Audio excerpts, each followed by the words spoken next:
বাইদেউহঁত আহিছে ক'ৰ পৰা আহিছা ৰঙাজান আৰু আজি মানে জুই জ্বলিবই ন আৰু আমাক জনজাতি মৰ্যাদা লাগিবই ন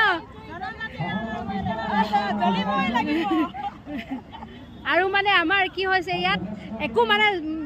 কোনো বয়সৰ সীমা নাই যোনে পাৰে সকলো ৰাইজ ওলাই আহিছে